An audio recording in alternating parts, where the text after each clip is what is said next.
Nicola, I'm 13. I'm a long COVID patient. I'm Johanna, I'm 16 and I'm also a long COVID patient. I'm Letizia, I'm 20 and I'm also a long COVID patient. And I'm Danilo, I'm a pediatrician working here in Rome.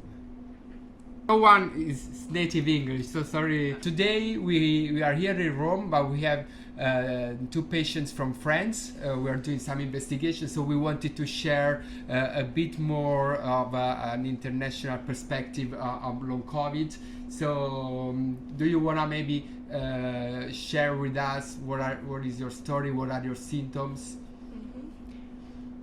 Alright, so I was first infected in March 2020 and I have a lot of different symptoms. I have like headaches,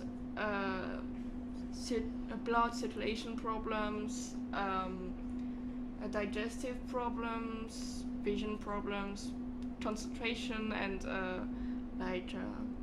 neurological problems. I had difficulties to walk or do any kind of sport, and yeah, a lot of different symptoms actually. There's much more, but my symptoms are migraines, a lot of digestive problems too, and a lot of cognitive problems, difficulties to read sometimes, I stopped my studies because of it, and also circulation problems.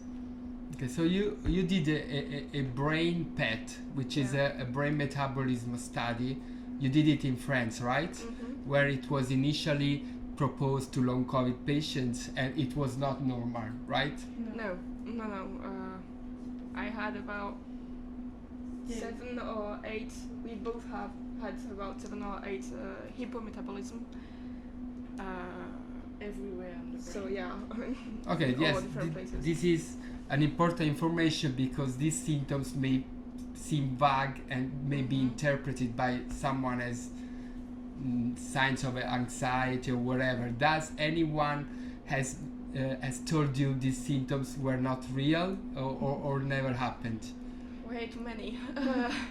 The problem is like in France, long COVID for a lot, like majority of doctors and people doesn't exist. It's just a mental illness actually.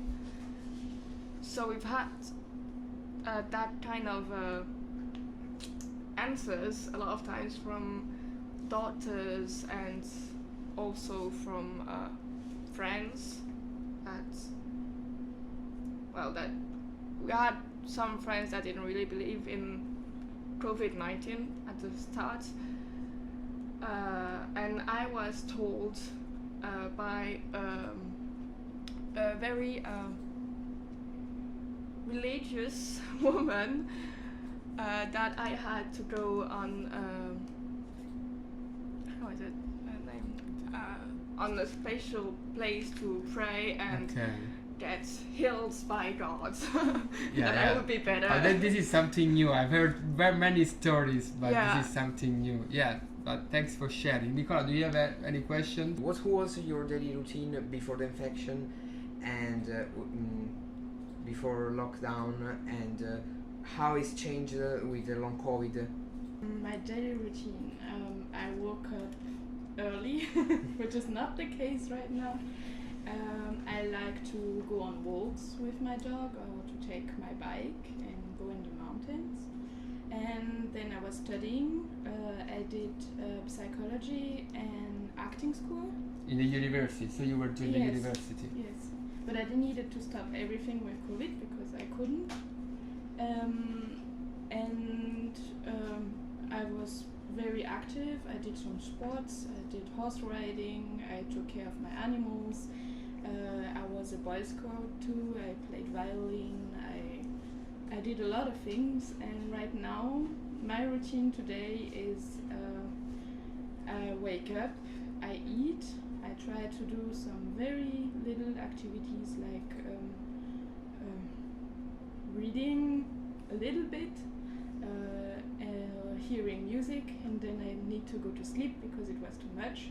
Then I eat again, and so it's changed a lot. We can say that you can work, you can study, you can do nothing. No. What about you? Well, me, I also used to draw. I was in high school when I first got COVID. Well, I woke up at 6 a.m., 7 a.m. or something like that to go to school. I also did horse riding, got on trekking a lot with my families on holidays.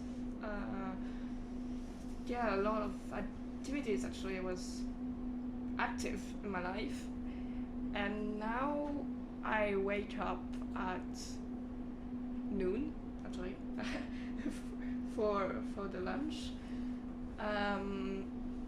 Then I stay up a little, like I try to read or I play games, and then I go back to sleep.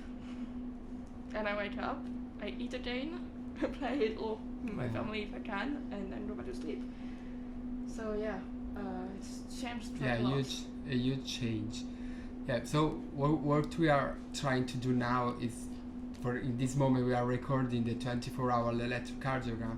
We study a parameter which is a heart rate variability, which can tell us if we have some imbalance in sympathetic and parasympathetic activity, which can explain some symptoms, and hopefully we can find some medications. But also we did the lung perfusions analysis, since there is some hypothesis of a chronic vasculitis that may explain at least some of these symptoms. And we have some cohort of patients where we found that, we published these studies, and we also tried some treatments with some good news. So that is why they are here now for France to do some investigations. Of course, we are still at the beginning of this journey, so we can't promise anything, but it's important to investigate and don't say these symptoms are only because of depression, of anxiety, because these guys and girls are guilty to look not healed, not compared to traditional diseases. So that's also why we are here and want to talk about. Okay, we have already talked about how it's perceived from others, but specifically how this disease is perceived from your relatives, from your friends, from your teachers. Well, I think we both have a really okay in this case, because we've got some really poor parents. Well, it was actually my mother who spent our mother who spent nights doing research on the internet to see what was wrong with both of us, and she was the one who ended up by suggesting to our doctor that we may have long COVID. And they are really supportive and trying to help us as much as they can. And we know that it's also really hard for them, but we're so thankful, really, to help them. Yes, you're lucky, I guess, because sometimes it's not easy even from a parent perspective to recognize the issue. Yeah, and we are working also in the way that, they're really trying all the time to help us. They were the one who helped us doing pacing at first, and really worrying about us to make sure that we get better. And they were the ones to find your name and to Yeah. ask you. And what about, do you have any support from school? For example, have a kind of in Italy, in Rome at least, I many times discuss with schools to try to organize a personalized routine to try not to miss the year and to have a specific support. Did you have this kind of collaboration? For me, for the acting school, actually, they were really nice, and told me I could get all the help I want. I could take my service dog with me. I could also not be here for one day. But at the end it was too much, so I just said that for the moment I take a pause and I stop the studies. But yeah, from this school, what was hard was I made a lot of friends, and they were in Paris, and I live far from Paris. This means all contact stopped at this point because I was sick and they were living their lives, and so this was really hard. So I understand you were lucky to have a supportive environment, even at school, not only at home. Even friends trying, but then at this age, if friends continue, guys of your age continue their lives, so it's not easy to stay behind them. Maybe can be. And do you think, therefore, that may be useful for you to meet other guys of your similar age, having a similar experience, even to support each other? Yeah, I think it's really important because, well, we have each other, so it may be easier than others who are totally alone. But like, I've been in contact with a few others long COVID on the social medias, and social medias in general. And it actually feels great to talk with someone who understands what you're going through. So that's a reason why I think we both wanted to thank you, because in France, well, we had a few doctors who got a little what was going on, but when we had our first appointment with you, we really felt like we were understood, like, you knew what you were talking about, and so yeah, I really want to thank you about that, because it's a great feeling. It's my pleasure. So you mentioned social media. If I'm not wrong, you're also having a kind of a awareness approach on your social media.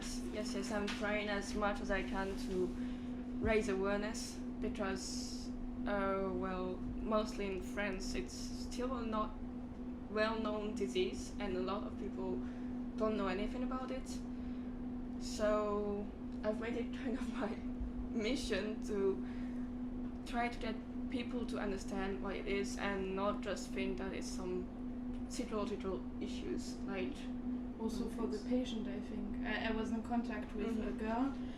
They told her she has long COVID, but they never explained the symptoms. If it was from long COVID, she fainted, she was afraid, and said, has anybody the same symptoms? And I was like, did you got COVID? And she said, yes, I have long COVID, but the doctors never explained what it was and what it implies. And I was like, no, this is normal, don't be afraid, it's not psychological. You need to see this doctor, and this will help. But this is long COVID symptoms. And she was like, nobody explained that to me. And I think it's also great that we can talk to each other and say, also just for equipment, knowing the zero gravity chair that can help us, and just giving tips and contacting, and I think it helps a lot. That gives a concrete support, but even, as you said, to doctors, but I hope these voices arrive to policymakers and founding agencies, because only if this is recognized as a problem, someone will found the research we need to better understand. Because now in adults, research is growing a lot, and I think we have so much evidence. Maybe the next time we can talk about the new evidence behind long COVID, and I hope this is gonna happen in children as well. So I think it was very interesting. I don't know if you want to say something else. My symptoms are not so severe. Your symptoms are a lot severe. My symptoms are only physical. I haven't any neurological or any concentration problem. How much is frustrating? Can do nothing because you have a blackout when you try to do something. Oh yeah, that's a really good question. I think it's a lot frustrating. Like, we were always studying. We have a bookshelf full of books in 3 languages: French, German and English, and we love to read, we love to study, we love to and suddenly we need to stop everything because we can't. But I think we find some little things. She paints a little, and I like to cook, and it's stupid, but I like to cook because it gives me the feeling to do something and to finish something. And Yeah. so this helps with the frustration, to know that I will cook something and I will have a result, hopefully good, but it helps a lot. But Let's yes. try it. You have to let us try something to eat. Yeah. But do you think, for example, now talking a lot in English, this will create some kind of rebound in terms of fatigue later? Do you expect that, or? That's the thing. I mean, That's strange. Both of us. Maybe you can understand that at a doctor, but both of us, we actually sometimes, when we're really tired, better in English than in any other of our native language. You know, we talk. took care to speak French or to speak German, so we speak English. So we speak English also for reading and seeing a film.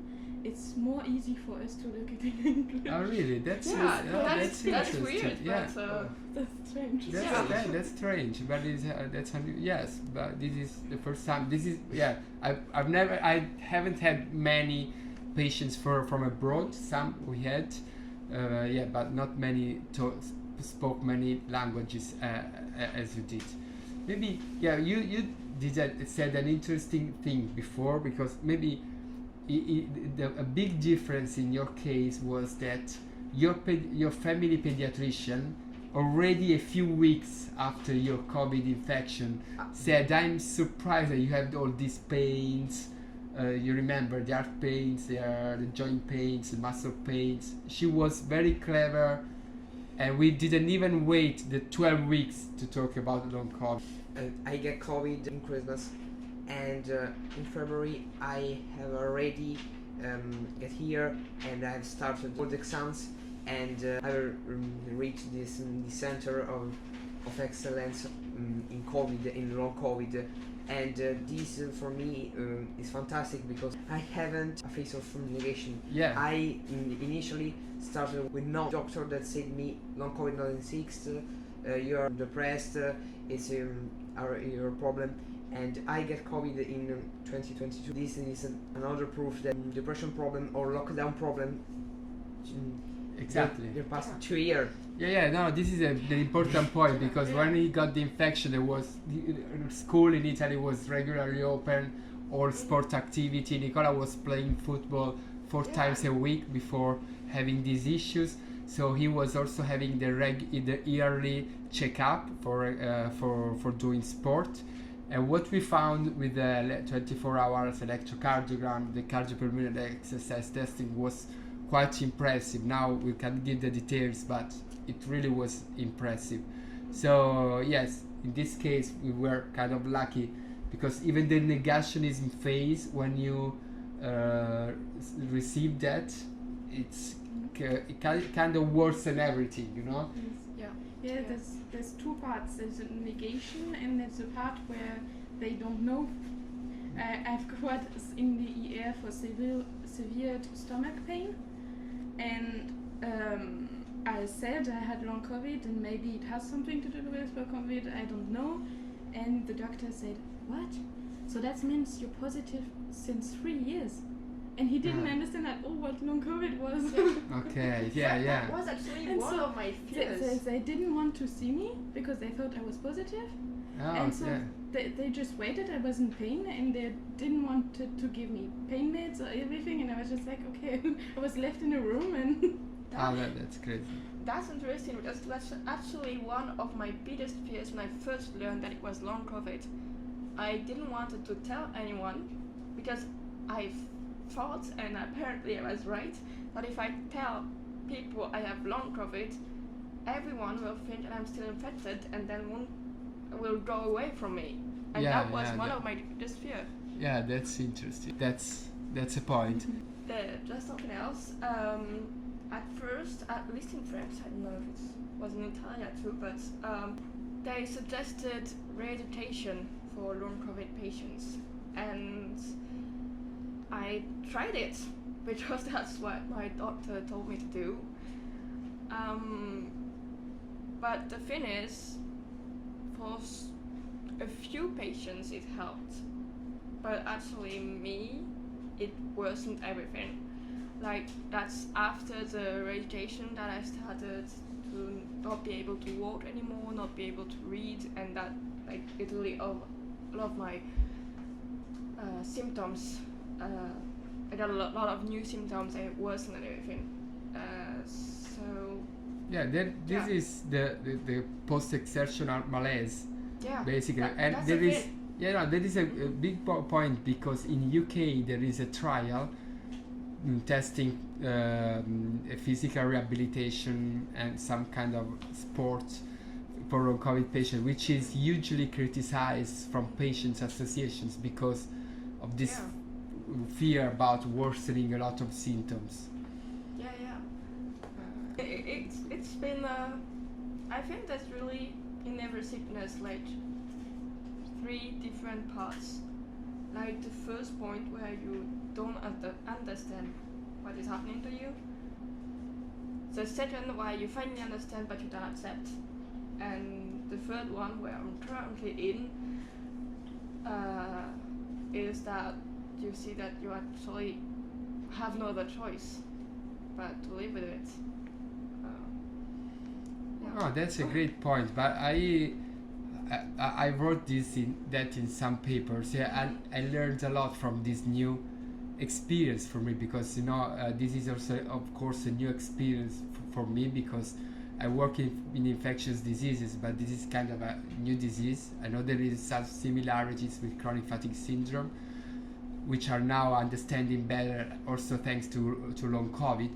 But I learned so much from patients, from you guys also, and this is also very helpful for us all, I guess. So even for me as a doctor, and I hope for other doctors to see this kind of discussions, I think it will be very teaching experience for all. Mm-hmm. We actually had a question. When did you first heard of long COVID, and why did you decide to study it? Okay, so we are a very big university hospital, which is caring also for adults. So this is one of the major Italian hospitals for adult care in general, and has been one of the most important hospitals for COVID in Italy, particularly during the first waves of the pandemic. So my adult colleagues are those that they were the first to describe long COVID in adults. Mm-hmm. And this is a very basic principle for me. And usually, if there is a condition in adults, it can be more rare in children, but there is no disease that exists only in adults and no in children. So no disease that exists in a 20-year-old girl, but not in a 17-year-old girl. So I initially was curious, and this is how I recalled all our pediatric patients, because the experience with adults is severe in children, but in adults is something really devastating. It's really devastating. I saw with my eyes, with my colleagues in adults. So I talked with them, and then I started seeing some of my children saying that they were feeling fatigue, chest pain, and that is how I said, okay, the psychological. During university, I learned that the psychological condition is a rule-out diagnosis. So first you have to rule out everything. So I saw that our adult colleagues were doing the cardiopulmonary exercise testing, the Holter ECG, the lung perfusion studies, and whatever, and I simply translated what our colleagues are doing adults to our patients. And with children it's more difficult because we have some radiation issues, or for the younger children it's more complicated. But on the other hand, it's easier because children has less comorbidities compared to adults, and that's how all the journey started. Yeah. Okay, that's cool. I really like it. Amazing. Yeah, you need to come back more frequently. Yeah.